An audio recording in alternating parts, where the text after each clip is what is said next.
Hi there, and welcome to Rusted Junk, the 80s movie podcast. Do you dream about gremlins? How hard can you actually die? Does Barry Manilow know that you raid his wardrobe? If those mean something to you, then you're in the right place. This season, we're all about a dip into the 90s. So over to Charlie, Amanda, Joe and Dom for the film. And here's another trip into the 90s, where we'll be covering the 1998 film Blade. Blade is an American superhero film based on the Marvel Comics of the same name, which is the first installment of the Blade trilogy. The film stars Wesley Snipes as the title character, a human with vampire strengths but not their weaknesses. Blade's mission is to rid the world of vampire evil. When he witnesses a vampire bite Dr. Kara Jensen, he fights off the creatures and takes her to a hideout. Alongside his old friend Whistler, Blade attempts to help heal Karen while secretly waging war against vampires, using weapons based on their elemental weaknesses. The film was a commercial success. It grossed $70 million in the US, $60.2 million worldwide. It had mixed reviews, but it's been hailed as one of Snipes' signature roles. It has a 59% critic score on Rotten Tomatoes and a 78% audience score and a 7 out of 10 on Amazon. But here's the trailer. Roll the credits. You better wake up. The world you live in is just a sugar-coated topping. There is another world beneath it. The real world.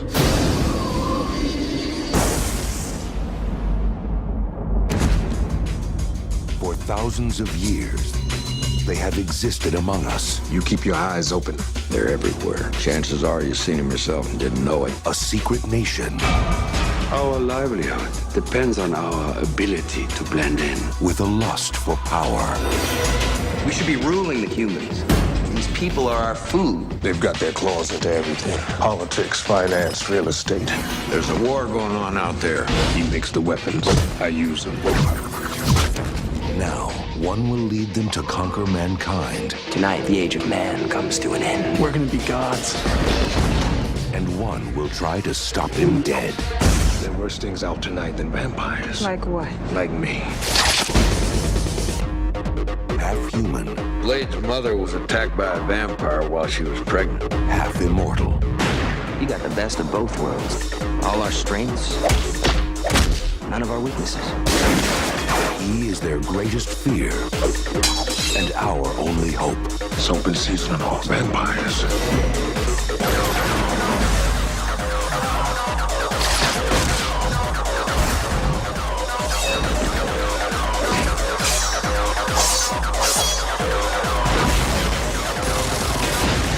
Wesley Snipes, Stephen Dorff. You're one of them, aren't you? No, I'm something else.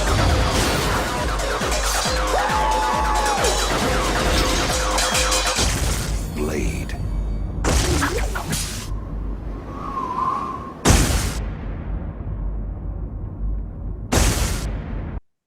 I think that was a pretty strong trailer. Yeah, it's a good one. It's yeah. one of the better ones. Yeah. If you Although don't want to watch after that, then yeah. Yeah, it doesn't say a lot about the movie though, but it would make me watch it. Yeah. In The fact, music was cool too. Yeah. without being a spoil sport, it's actually better than the movie. Oh, boy. crikey. Oh boy. This it was going to be this bad. Yeah. Oh dear. The trailer tricked you. No, the trailer is really exciting. You don't think the what? Okay. Yeah, Well, I just the controversial one. I just want to point you to the aforementioned viewer score on Rotten Tomatoes. This is an 8 out of 10. Okay, that's fine. We all have different opinions. It sounds like I'm 3 against 1 again.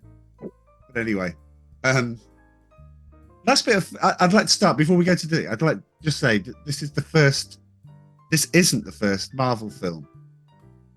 Joe, what's the first Marvel film? You know what? I thought it was. So No. you got me. 1986 is the Duck. Howard the Duck. Ugh. Howard the Duck is the first official Marvel No, you're right. based but on it's cartoon, but based on the character in the comics. Yeah. It's a shame. It's not a shame. Amanda thinks it's above average. So yeah, we're in good company. Good company. But yes, before we get to that, right. Why did I pick Blade? Well, because in short, it's badass. The sequel is better than this film. The sequel is just jam-packed. It's almost like all the things that you're going to say that went wrong, you didn't like. I'm going to agree. I know Joe's already set one up where he's going to go, well, the CGI is a bit rubbish. It's 1990 CGI, okay? It's just, I know, yes, it is a bit rubbish. But the second film gets all the things out of the way and then says, right, okay, we'll put them right. As soon as I saw this film and as soon as I went to the cinema to see this film, I just went, this is it. He is just brilliant. I know we'll get to him in roll call, but some of his earlier films had sort of teed me up for this, and I was really looking forward to it, and it didn't disappoint. I suppose if I'm going first, then I suppose I have to give my score. Well, here we go. This will be the highest one, listeners, viewers. It's an 8 out of 10 because there are flaws with the film. It's not perfect. It could be a lot better. But 8 out of 10, watchability. I should keep going back. I love it. Right. which one's going to assassinate first? Should we ease in with Dom, or is that probably the wrong way to look at it? I'll go next. Dom in. Go on. I'll go next. Yeah. So I'm going to tread carefully here for a couple of reasons. Because one is I know this does hold a special place in one of my fellow hosts' hearts on the basis that they have a tattoo inspired by this film. So there we go, everyone. Oh boy, listeners can't see it, but if you want to tune into YouTube, he actually gets the tattoo in the second film. But anyway, okay. Well, anyone who's just listening to this on the podcast, you just missed the gun show. So yeah, if that's not YouTube, oh no, that's that one. It's fine. I'll do the other one. So it's reasonable to assume it holds a place in your heart. It does. Yes. An 8 out of 10 place in your heart. So fair enough. And the second one, is anyone here familiar with a Reddit forum, AITA? Am I the asshole? Or because I'm British, I have to say, am I the asshole? Yeah. As I sat watching this film, one of my overwhelming senses was, am I the arsehole? Because I just watched this film thinking, this is terrible.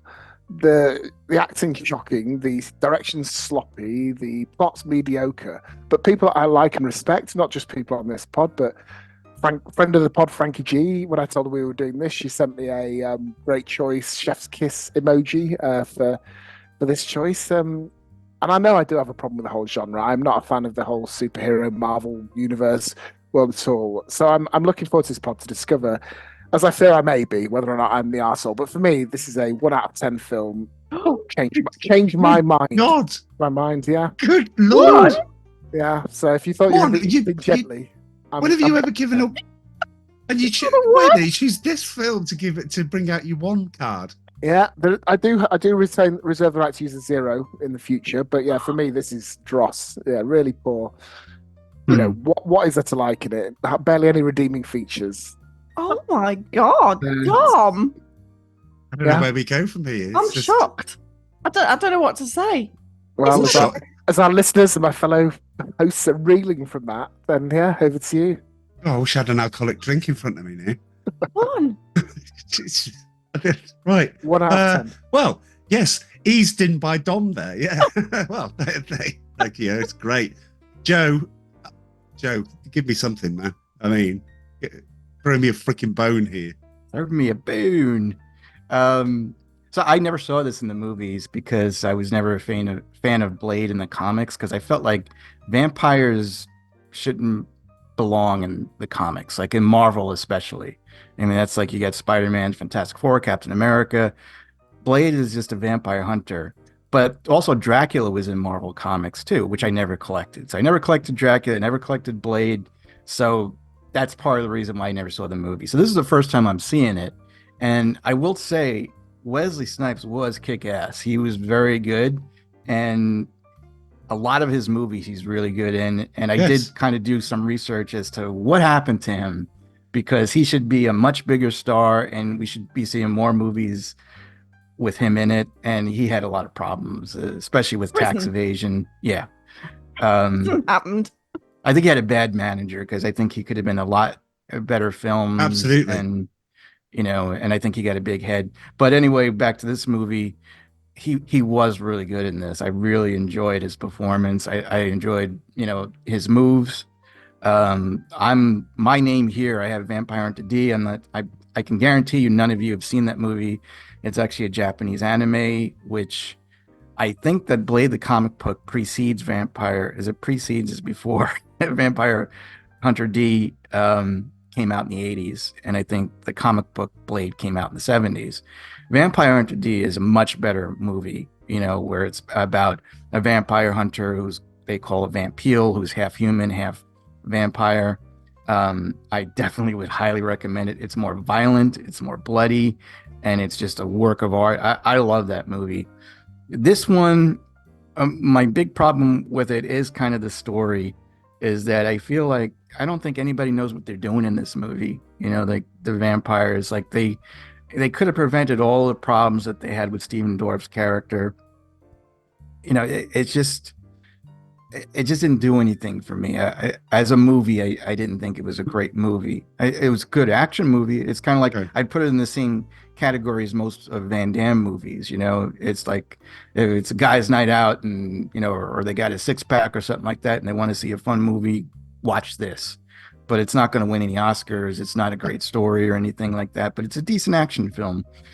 So, I would give it I'd give it a 5 out of 10. Goodness, we're going upwards. Although I fear that handed over to Amanda now, it's not going to go much more upwards. Maybe downwards, who knows? A roller coaster. While she's composing and getting, she can't get the together. Words out. I know, she's so eager to get it right. Sorry, it's this darn cough. Asthma. Okay, so it doesn't help when you've been ill for 2 months. Right, so I'm not as bad as I thought I was. I'm going to give the movie a 6. Oh. Woo! Oh, I've got some. I thought you lot would have liked it. Yes, me too. A unanimous loving, and I thought, oh God, I'm going to be the one that gives it a 6. Well, I brought the score up with the 6. You did. So for me, it was a kick-ass movie in terms of action. I did feel the plot was a little bit stumbly. It didn't really flow particularly well. It was a bit kind of disjointed. The scenes that I particularly liked were the one at the beginning, the opening scene. Genius scene. With the disco and that was a very good scene. The meat factory and stuff. I thought that was pretty cool. And when the sprinklers sprinkled blood everywhere, I thought that was amazing. In fact, I'd love to have been at that party. I wouldn't. Okay. Unless I was a vampire. Well, if it's a vampire, it'd be great. Well, I have vampire fantasies. So for me, it's fulfilling part of that, but not enough. I'm more of a Dracula kind of, vampire's bride kind of thing, But this is a good movie. I think the acting wasn't particularly of quality. I felt that it could have been, I don't know, I just felt there was something missing. The other superhero movies that we've got from Marvel, be it, they are actually, produced later, I felt they had substance to them, and I just felt that this was a little bit lacking. The plot line should have been good, but the delivery could do better. Right. Okay. But there are some good scenes in it. Absolutely, yes. Absolutely. And I agree. I was thinking as I was watching it, I would really want them to actually revisit this movie and do it right. Oh, it's funny you should say that.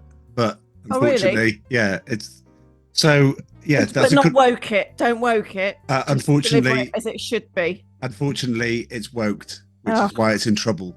It was announced back in 2019, I believe, Joe, if I'm right, that they were going to do this film. Maybe even earlier. Writers' strikes, change of directors, actors walking off the set. and saying, I'm not coming back. As soon as the script got leaked, I think it was to, what's his name, Doom Lord, is it Joe? Doomcock. Doomcock, yeah.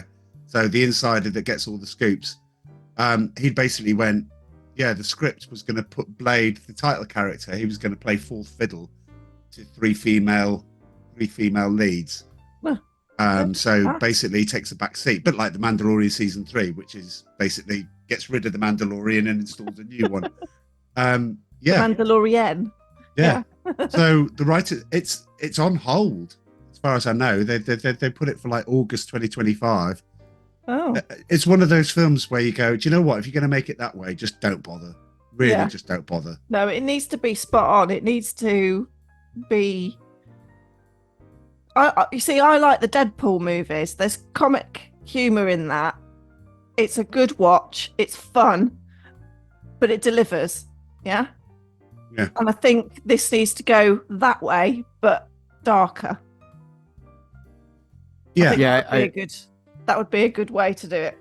So far, I don't think it's ever going to be made. If it was up to me, I would bring in Spike Lee to direct the movie, and have a predominant black cast. This is a hero that deserves something like that, So I'd be all for that. But I don't think Disney has the mind to make rational decisions anymore. So we probably won't see it. In the comic books, was Blade actually black then, or was he? Yes. Not? Yes, he was. Yeah. Right. And that's really cool then, isn't it? Really? Yeah. That was quite different, I think.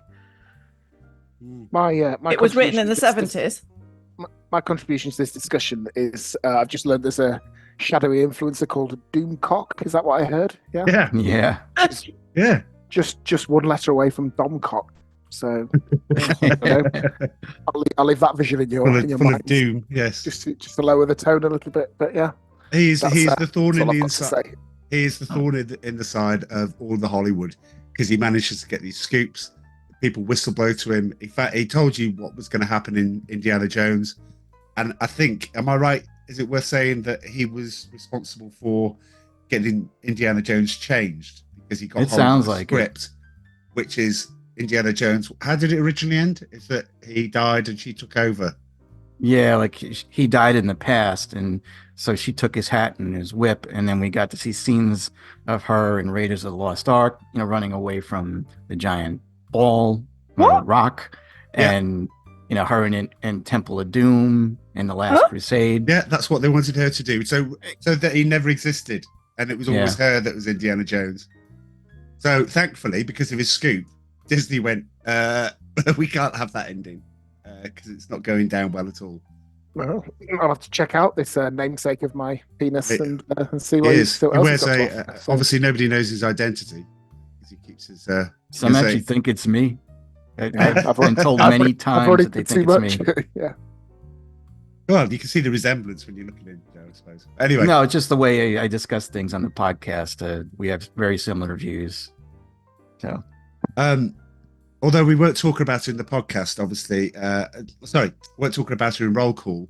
That first scene with Tracy Lords, obviously, she's to be a born actress, and she plays it really well. But that whole first scene, I think, was voted like one of the top 10 opening scenes of all time. Ever?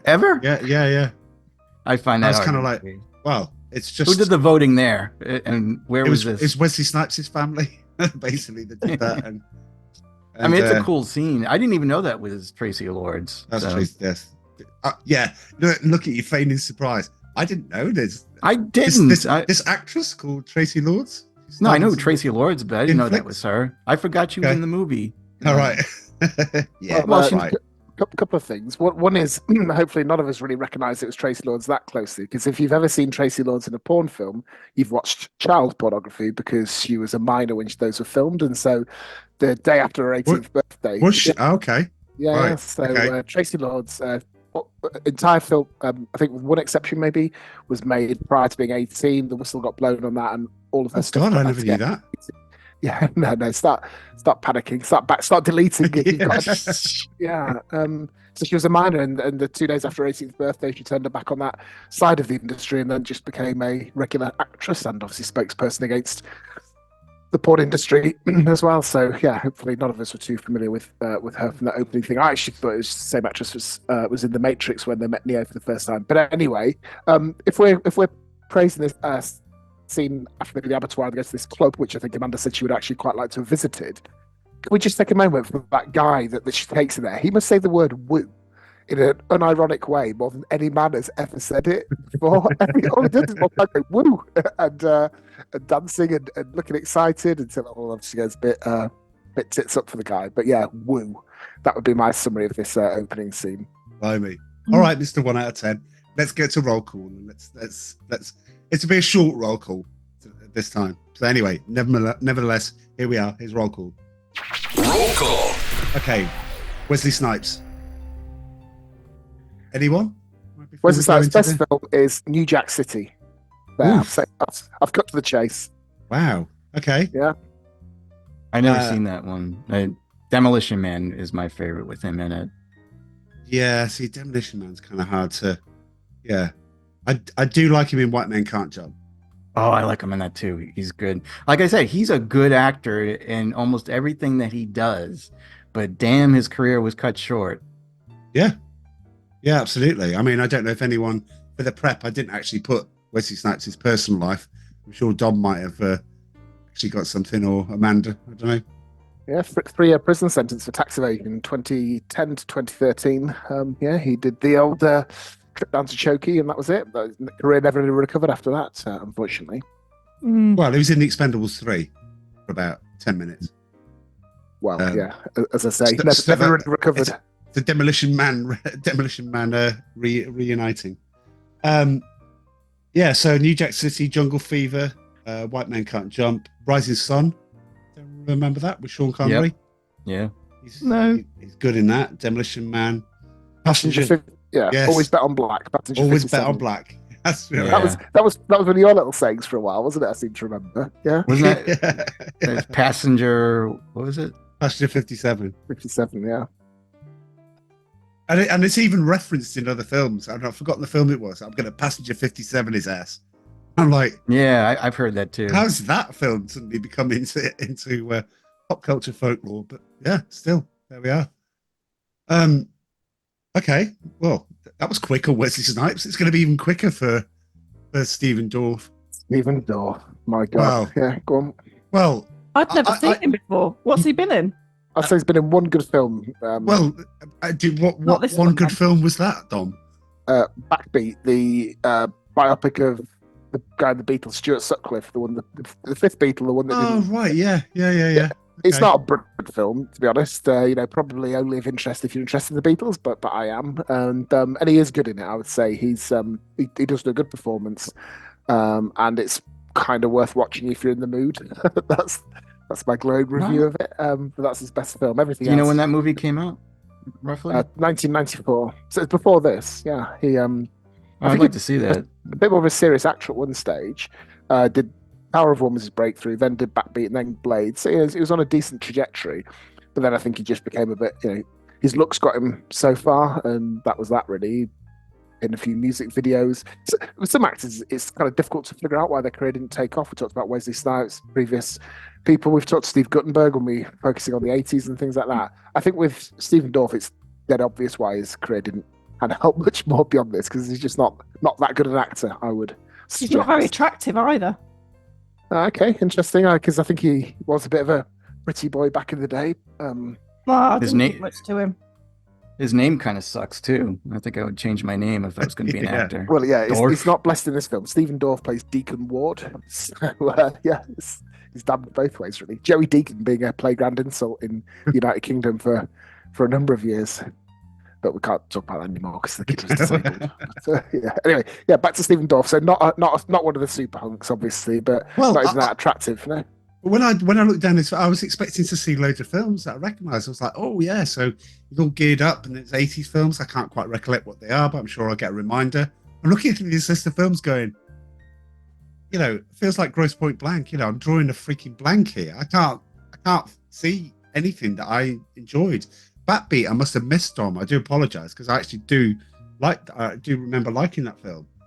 But then I'm looking, I'm going, so what is he going to be doing? I mean, He's got a film coming out. It's in production at the moment called Bride Hard. What? Right. So somebody tell me, without looking, you don't need to look. What is that about? Okay, it's a porn movie. It's not, but it's a good start. Right. I'd watch it if it was. Oh no, that's wrong, isn't it? It's about a wedding that's invaded by terrorists, and the bride basically saves the day.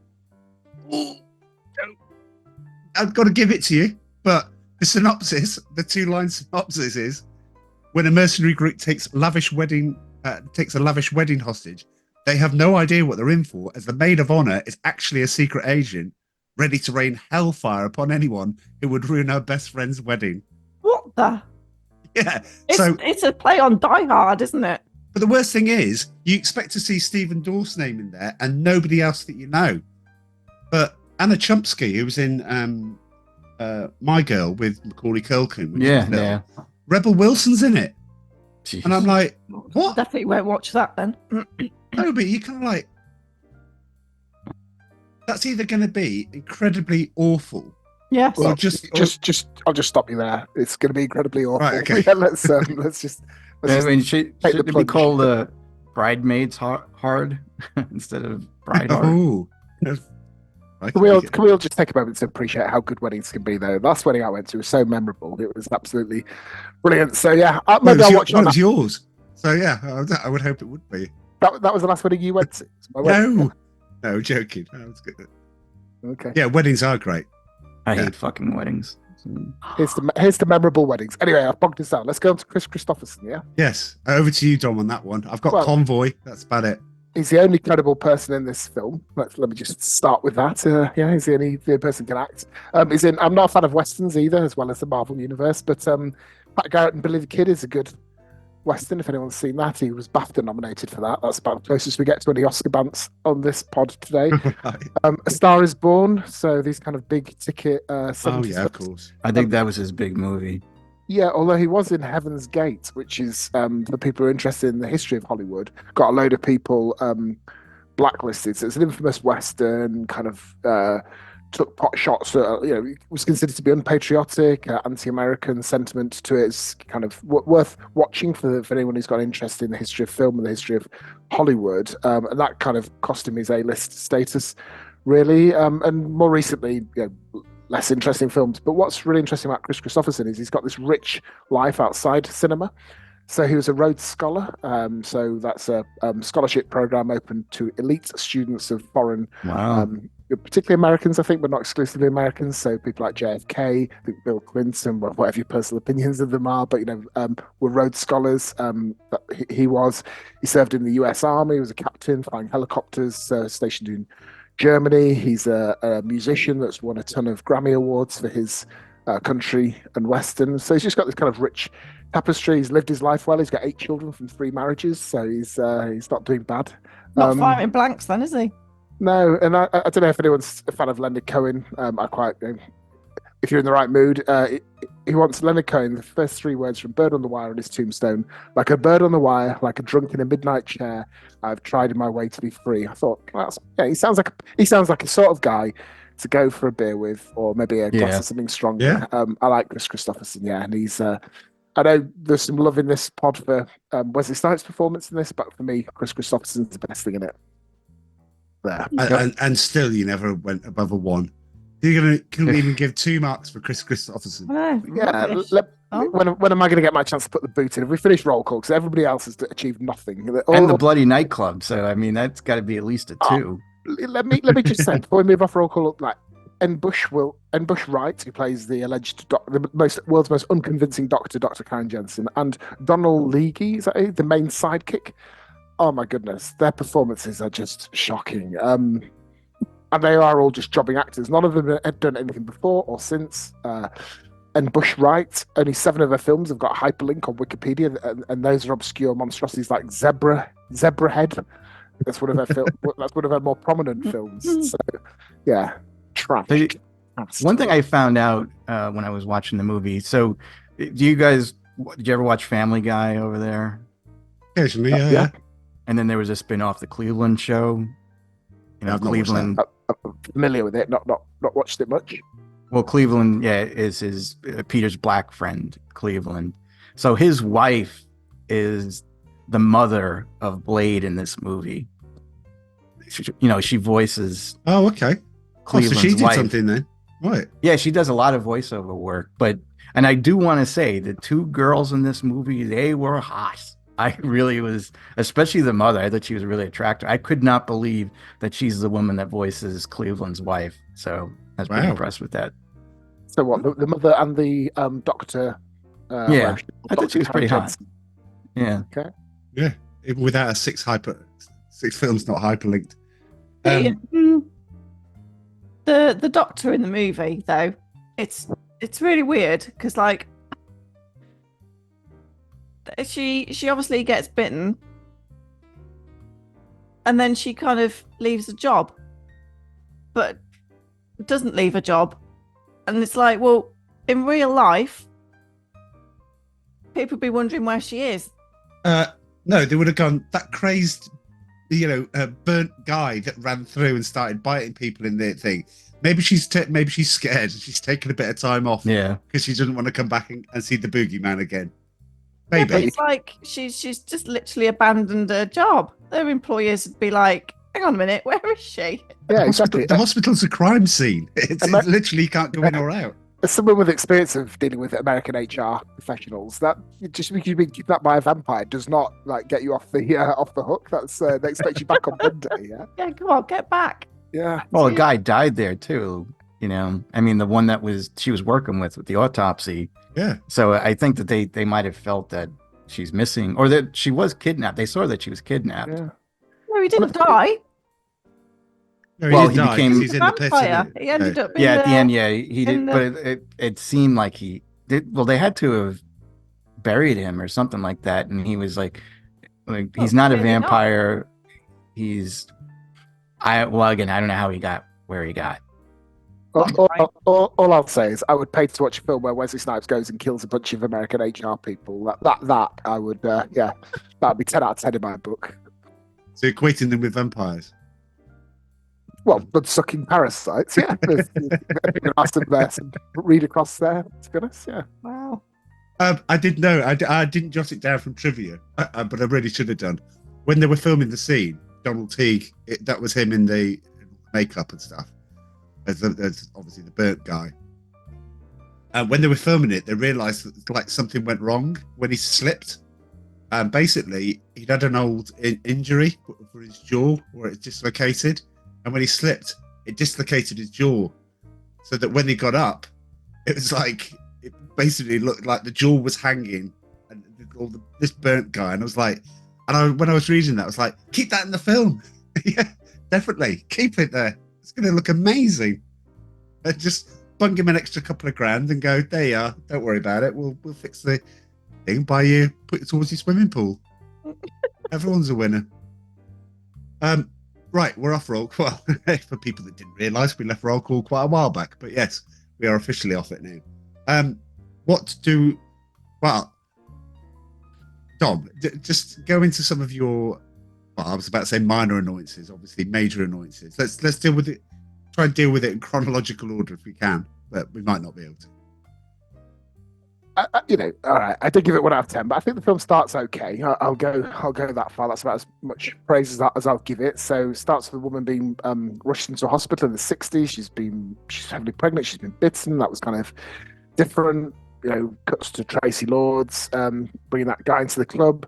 There is a lot of wooing, as we've said, and by wooing I don't mean falling in love. I mean literally repeat the word woo in an overexcited tone for a while. And then what I think my problem with the genre, my problem with this film is it's just style over substance. In the Blade appears at this club when it all kicks off and the kind of cheesy 90s techno's going, and it's all just kind of quick edits. It's his cheekbones, it's his kind of posture. They dutifully kind of line up in single file and wait for him to kill the person in front of them before they launch their kind of inept attack on him. And I just think that all of the types of film, you'd have a higher expectation of acting and plotting and the editing. But for some reason, superhero films, this just seems to get a free pass, where because it's kind of kick-ass and because it's kind of fun, you just have to accept what's put in screen in front of you. I don't really understand why that is. Like action films, you've got your top quality action films, John Wick and stuff like that. Yeah. This film reminded me like The Matrix does this so much better, and that's we might do The Matrix, who knows? But that's a high-scoring film, I'd suggest. And then you've got your Steven Seagal kind of landfill contribution to cinema, and that might be a low-scoring film. But you're able to differentiate between what's good and bad, and here it just seems to be. No offense to my fellow hosts, I'm sure you can all put articulate cases together to disagree with me, but. You just have to somebody's ever got some free pass on quality control. And all right, Wesley Snipes is okay in this, but a lot of them are just awful. They just can't act. It's just unrealistic, formulaic nonsense. There you go. That's me on my high. Well, oh, sorry. Yeah, go on, Joe. I was going to say, Dom, you're definitely entitled to your opinion. I disagree with it being a 1, because for me, a 1 is don't ever watch this movie. Like if you're going to recommend it to somebody, I would say, watch this movie, but personally, I probably wouldn't watch it again. But a movie that's unwatchable, I would say I would consider a 1. But this one, I think it's watchable. I do think you're right. I mean, it could have been a better movie if they had a better director, they had a better writer, and maybe some better actors. But Wesley Snipes was very good, and I think some of the cast was pretty good. But yeah, it's just I think they wanted to make like you said, like a Steven Seagal / Van Damme kind of movie, action movie for the guys that would just bring them in there and get excited. But that's why they didn't focus that much on story or direction.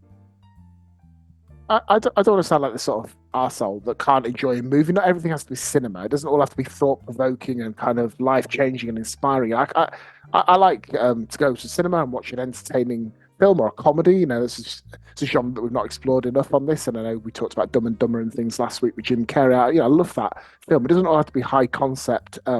Enjoy a good movie. I can switch off, have some beers as well. But for me, I thought it was lazy. It started okay, some of the stuff perhaps is a bit unfair at this stage of the film, but boy does it sag in the middle, and then kind of slightly stops making sense the longer you get into the film as well. So go on, Charlie, you tell me. I want to hear what Amanda wanted to say. Okay, 2 things. I've forgotten what the second one is. We'll get there. It was my mind does that. Sorry, hormonal brain. For me, it was a little bit unrealistic. I don't know if that's the right word, because I've not really studied vampires, etc. But if you had a high realm of original vampires who were leading and controlling and governing the vampire community, you wouldn't expect what happened to them to have happened to them. Yeah. These taken these over so be, easily, you mean? Yeah, these should have been so much more powerful than the young lad, Stephen Dorff. He would never have got that far. That's why these vampires traditionally, as we've kind of been sort of led to believe, I know it's all fictional, but they're supposed to be very clever, articulate, cunning, very intelligent beings, yet they were just lambs to the slaughter effectively. And it was only the one guy that was heading them up that kind of put up some kind of fight against it, and then he was like taken out into the daytime and frazzled to death, and you're like, that wouldn't have happened. I'm sorry. That's why I said, when I was talking about it, I thought there were a lot of idiots in this movie that they couldn't see that. They should have just done away with him right away if he was a troublemaker. And usually, because that's how I guess because they're trying to portray the vampires in this movie more as businessmen that are trying to coexist with humankind. So they're not like nasty vampires. They want to stay out of the public eye. But yeah, I understand what you're saying, Amanda. I mean, they should have known right away.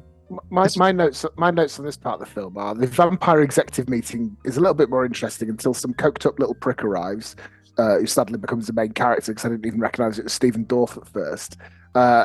such cliche stereotypes childish, and then it starts to lull. And then I've just put the actress is extremely unconvincing as a doctor. But yeah, he's like, what's he even doing in that room? How? What? It's just not explained. Yes. How did he just appear and then go? I'm taking over. Aristocratic elder vampires, and then just some arsehole walks in off the street and like tells them they're all stupid and takes over their world. You know, I don't know. That's especially at the end, you realise that inside each one of them is this flying creature. Is And they're like, well, so you must be pretty powerful then, because you've got a demon inside you, and exactly. But no, they fall over at the slightest waft of wind. They're over like a sack of spuds. I think one of the funny bits for me, but it could have got a little bit tedious if they'd done it anymore, was the guy that kept getting his hand cut off. Yeah, I'm glad they didn't do it a third time. Yeah. You're like, oh my god, really? Don't do it again. See, what made Vampire Hunter D a better film is that the vampires were prejudiced against Vampire Hunter D because he was a half-breed of vampire and human. Yeah. Like, he was born from a human mother who was bitten by a vampire. But what happens, it turns out at the end that his father was actually Dracula, who was the main vampire. So if they would incorporate something like that into this movie, that the reason why he's so powerful is because he is the son of the most powerful vampire in the vampire universe. Yeah. That would make more sense. Yeah. I mean, let's go back to... because it's Stephen Dorff's son. Well, that's what I was going to say, is that one of the there's a wealth of stuff out there on Blade. And there's a wealth of things that he's done. When I read up on it, he first starred in the comic The Tomb of Dracula in 1973, where he's a supporting character. But the backstory is he was born in Soho in 1929. He was born in a brothel. His mother got into complications. They called the doctor. The doctor that came was Deacon Frost. And he ended up drinking it, attacking her, and basically... not killing her, as we know, but drinking her blood. So inadvertently, he ended up creating Blade. He was raised in the brothel until age 9. He saw an old man being attacked by 3 vampires, picks up his silver sword and kills all 3 of them. And then Why the guy, has he got a silver sword?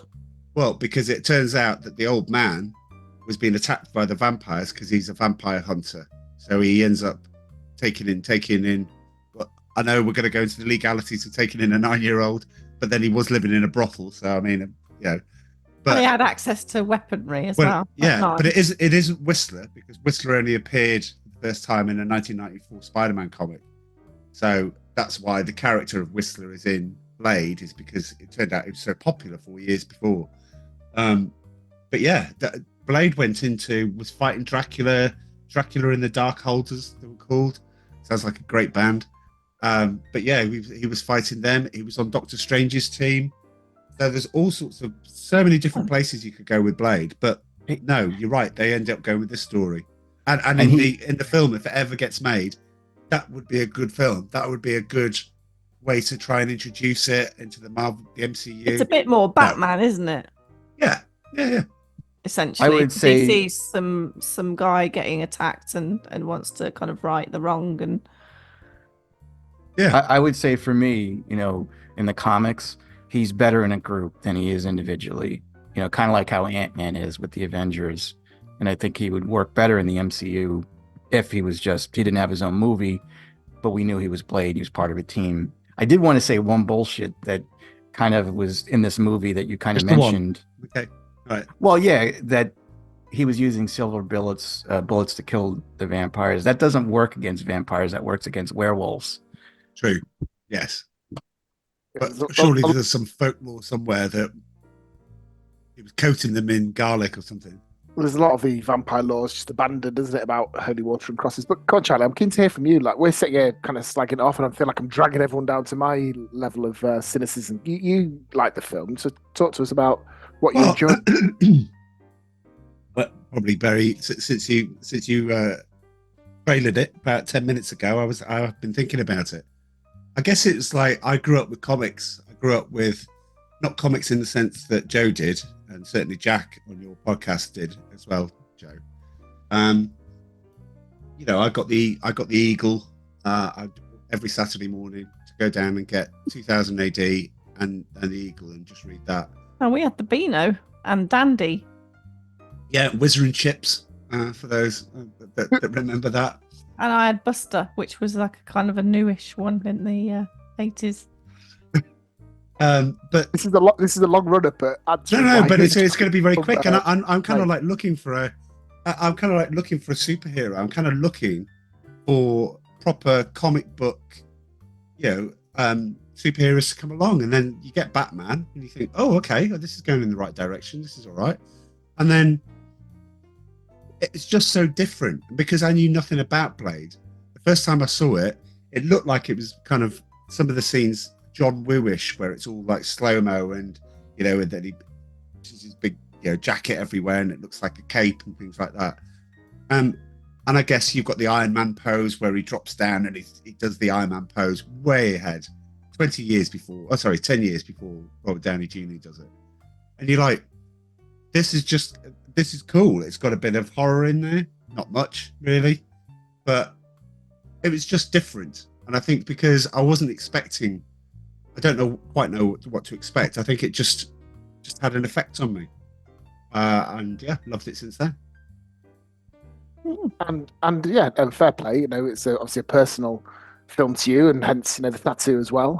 As speaking of somebody who's also about to get a new tattoo shortly as well, I can kind of definitely relate to that. So yeah, I wanted it to be more enjoyable than it was. Like, here's a scene that was problematic for me. Okay, well, that I know we're skipping around the narrative a little bit, but that bit where they discover that kind of really obese blob type creature, and then proceed to torture it. I wasn't even sure if it's a man or a woman.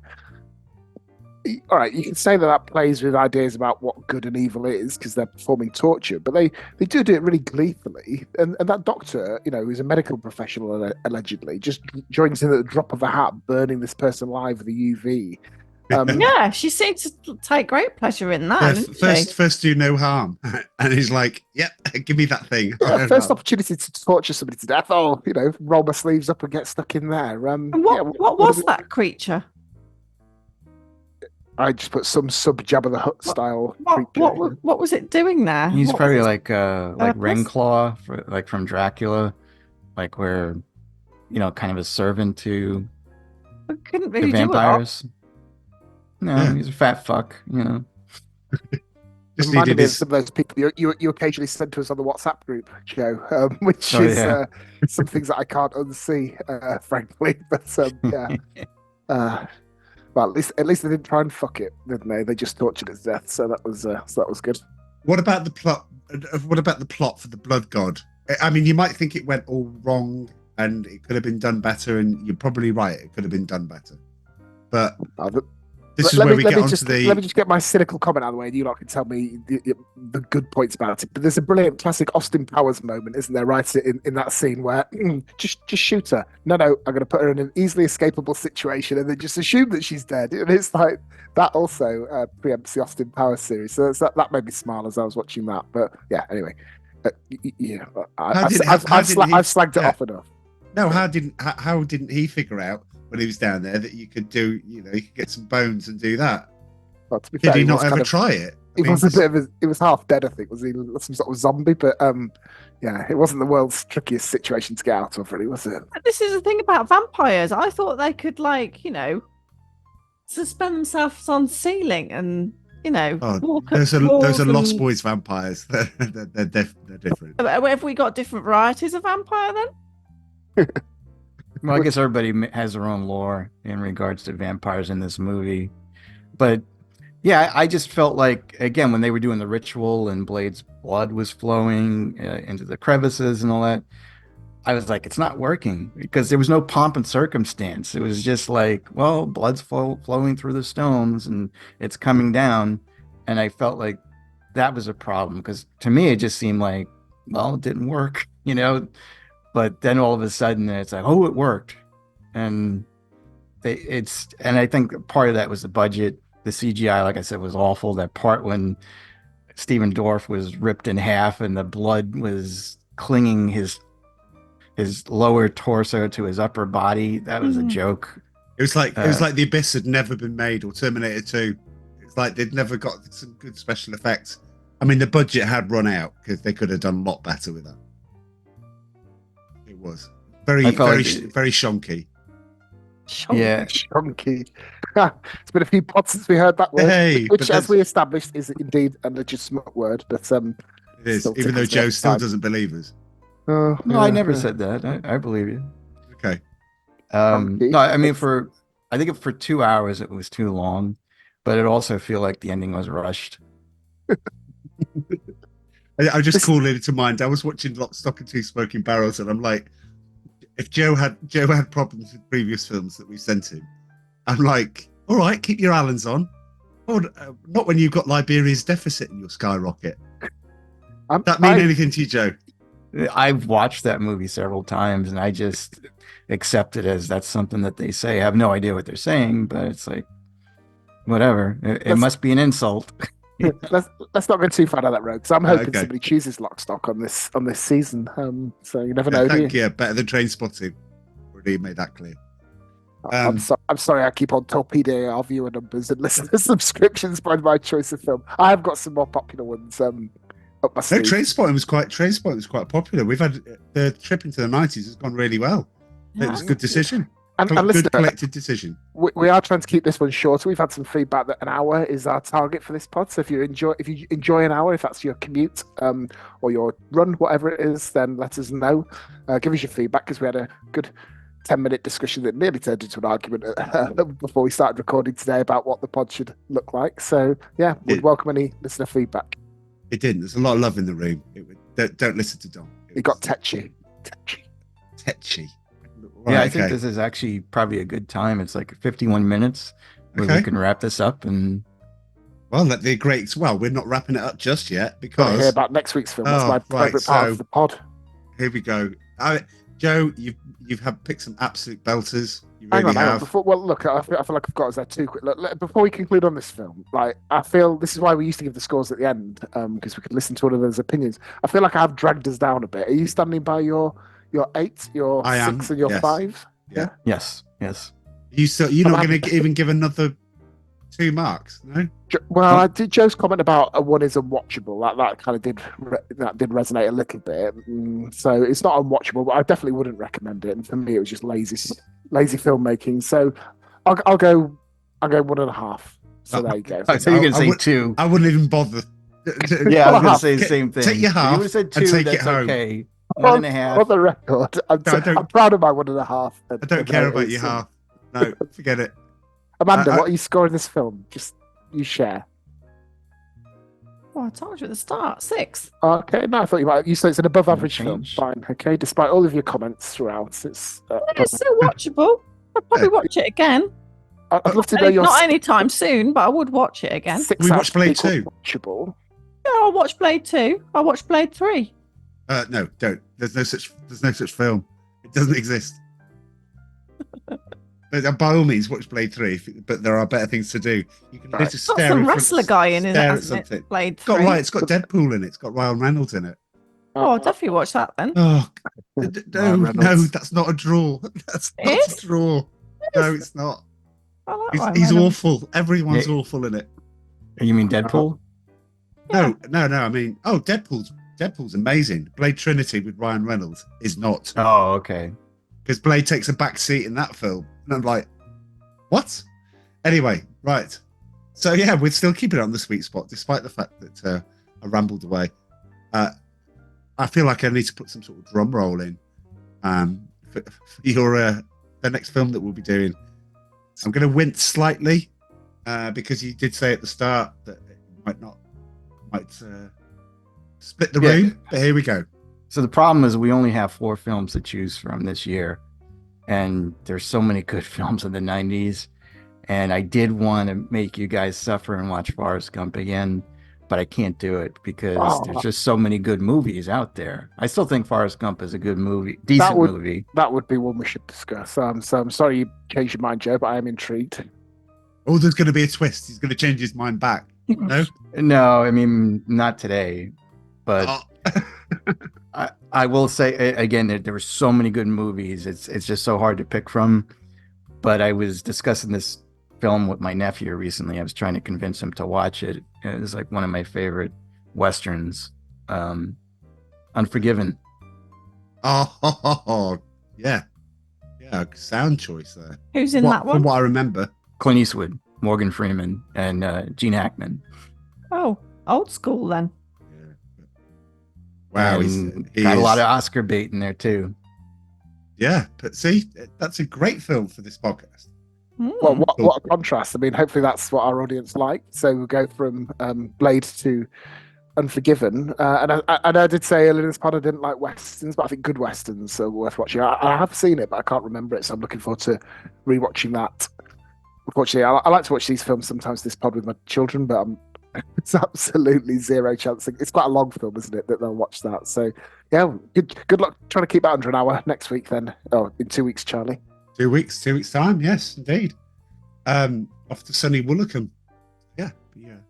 Well, hopefully there'll be some sun. Oh, it's always sunny even when it's raining. It's a lovely place. It's Easter for us, Easter. so yeah. Love Devon. Beautiful.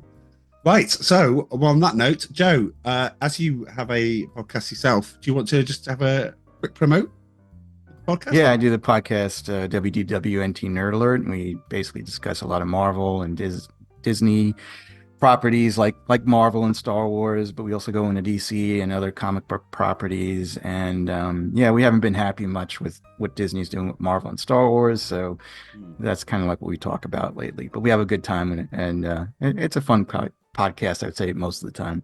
It's a cracking podcast. You're just doing March Madness at the moment, which I'm about halfway through. It is amazing. Got a quick praise of what you're doing with March Madness. Oh, it's just we're doing like our favorite comic book movie, similar to what's going on right now at March Madness with the NCAA college basketball. But we're putting like our favorite movies in there for superhero movies, and yeah, it's fun. Good discussion, really good. Yeah. Some sort of like knockout tournament to decide the winner. Yeah. Oh, Yeah. Okay, cool. Well, I'll be interested in hearing that, and maybe I'll discover one that can change my mind about the whole genre. So yeah, Superhero movies get an easy ride. they do. Well, on that bombshell, right? Okay. Well, we kept it nicer, like a crocodile sandwich. Kept it nice and snappy. So I'm going to finish off and going to say cheerio. See ya. Bite me. No thanks. Doodle pip. Bye.